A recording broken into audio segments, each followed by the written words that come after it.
Auspicious greetings, and welcome to another episode of English Dharma Services. My name is Tong. Previously, I shared about the life of Master Huineng, the sixth patriarch of Chan school. Last week, I shared one of Master Huineng's Dharma teachings from the Platform Sutra, and today I would like to finish with this topic. The section that I'm sharing is from Chapter 3, Resolving the Unresolved. I am also referencing Venerable Master Xingyun's commentary on the Platform Sutra, which is published as The Rabbit's Horn. A little recap from last episode. Master Huineng was asked to discuss the Pure Land practice, and he explained that chanting the Buddha's name is not enough. A practitioner would also need to practice the 10 wholesome deeds and the Noble Eightfold Paths to purify their body, speech, and mind. If one practices diligently in this way, then the Pure Land can be realized right here in this present moment. Let's continue with the final part of the teaching. Prefect Wei asked, how can we practice these teachings at home? Please teach us. Master Huineng said, I will now speak to you a formless gatha. If you practice it, you will have me present with you always. If you do not practice it, even if you shave your head and become a monastic, of what use is the Dharma to you? The Gatha says, with an even mind, why bother upholding precepts? With an upright practice, why meditate? To have gratitude, be filial towards your parents. To be just, have sympathy for others, whether high or low. To yield to others, whether you are honorable or lowly, live in harmony. To be tolerant, do not speak of the wrongdoing of others. If fire can be produced by drilling wood, certainly the red lotus will emerge from the mud. What tastes bitter is an effective cure. What is grating to the ear is honest advice. Amend your errors and give rise to wisdom. Defend your shortcomings and you lack a sage's mind. Daily, constantly practicing to benefit others. Attaining Buddhahood does not come from giving money. Bodhi is found within the mind. Why bother looking for the extraordinary outside? Listen to what I have just said and apply it. The West is before your eyes. Let's take a deeper look at this formless gatha. The first two sentences are, with an even mind, why bother upholding precepts? With an upright practice, why meditate? These sentences are groundbreaking explanation about cultivation. When we commit ourselves to Buddhist practice, we are taught to uphold the 5 precepts and practice meditation. Master Huineng shows us the actual reason we need to do these practices. The essence of upholding precept is to not violate other people and to respect them.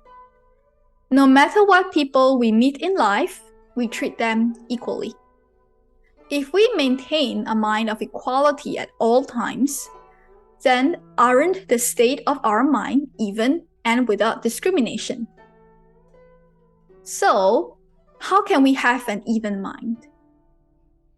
First, we need to realize that both sentient beings and Buddhas are principally the same.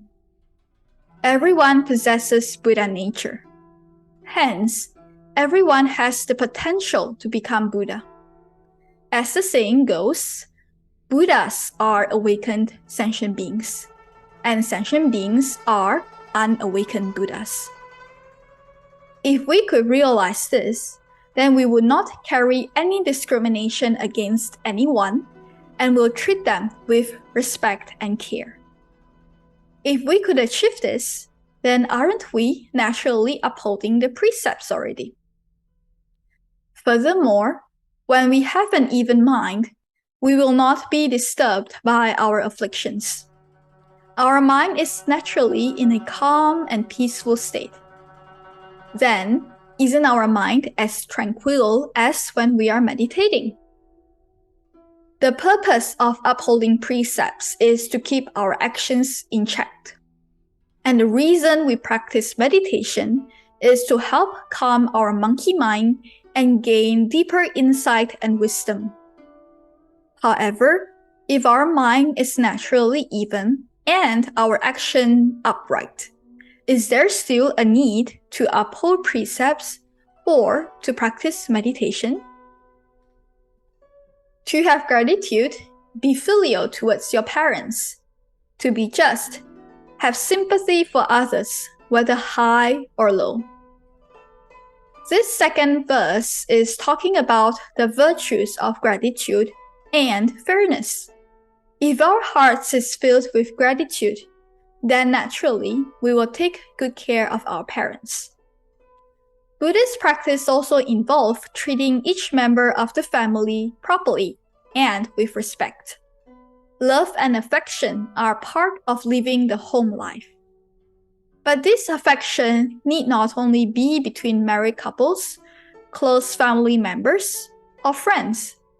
We can expand our love and affections by being filial towards our parents, maintaining harmony with our brothers and sisters, and being helpful to our friends and relatives. We can even further spread our love and affection to the people around us, to society, even to strangers that we have never met, and finally, to all sentient beings. If we are fair, naturally, we will treat everyone equally and show sympathy and care for their well-being. To yield to others, whether you are honorable or lowly. Live in harmony.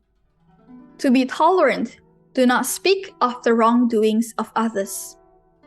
Here, we are also seeing two virtues. The first is humility, and the second, tolerance. By being humble, we enjoy a harmonious relationship with everyone. By practicing tolerance, we learn to hold our tongue and observe before we speak.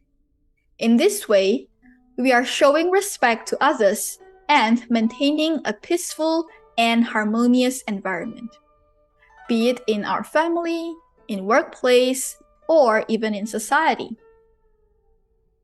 If fire can be produced by drilling wood, certainly the red lotus will emerge from the mud.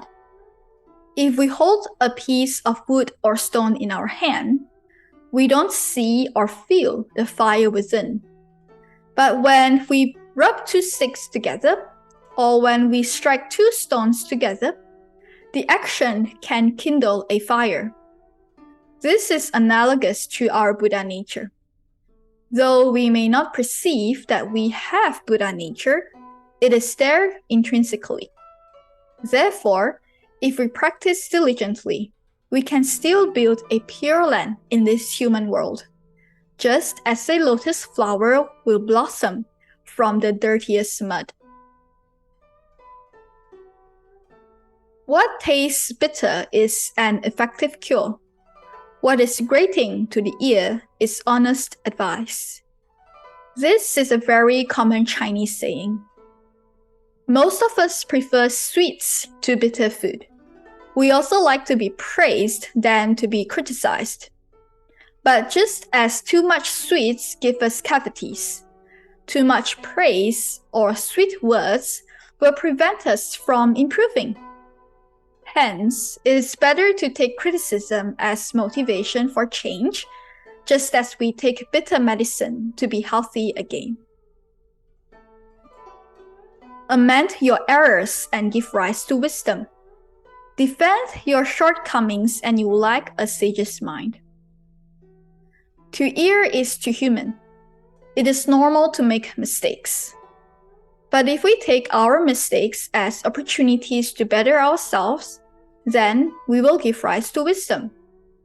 However, if we were to defend our shortcomings and refuse to listen to advice, or make excuses for our mistakes, then we are only impeding our personal growth.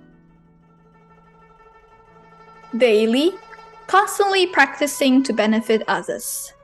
Attaining Buddhahood does not come from giving money.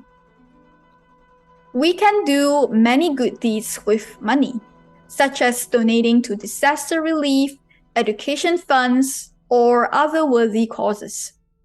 But this is not the only way to practice generosity. Our society also needs loving hearts.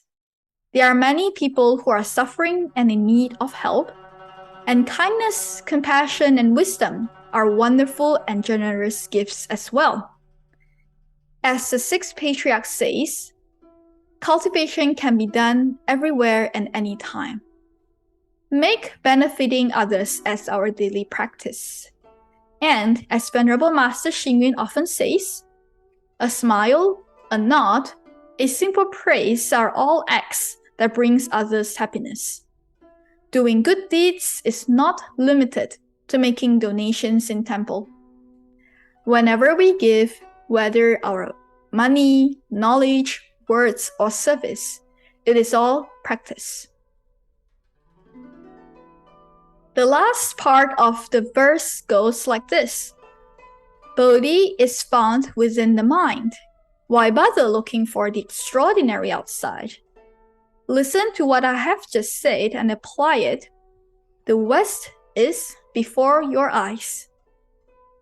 If we could practice according to the formless gatha of Master Huineng, then the Western Pure Land of ultimate bliss is right here before our eyes. We do not need to seek it elsewhere. Everyone around us is our Dharma friends, and every situation our cultivation. We do not need to wait for miracles or look for a sign from the Buddhas or Bodhisattvas. As long as we have the Buddha in our mind, the present moment is the best moment. Master Huineng spoke again. Good Dharma friends, practice according to this gatha and see your intrinsic nature until you attain Buddhahood. Time does not wait. At this time, Prefect Wei, the various officials as well as the virtuous men and women in this assembly all awakened to the teaching. They accepted the teachings and decided to practice accordingly. Why do we cultivate? This is a question that we can contemplate on. It is because we wish to be a better person. We wish to fulfill our maximum potential. Oftentimes, we see practitioners who choose to go on a retreat in a secluded place. But Master Huineng tells us that this isn't necessary. Every moment is the best time to practice. For example, in the morning when you first wake up, don't rush out of bed. Sit and meditate for 5 minutes. If you aren't sure how to meditate, you can just sit quietly, contemplate, or recite the Buddha's name. If the morning isn't convenient for you, you can meditate 5 minutes before you go to bed at night. By just folding your legs, closing your eyes, and concentrating, you will feel peaceful, comfortable, and happy. And your body and mind will become pure. If 5 minutes isn't enough, you can always try 10 minutes, 30, or even an hour.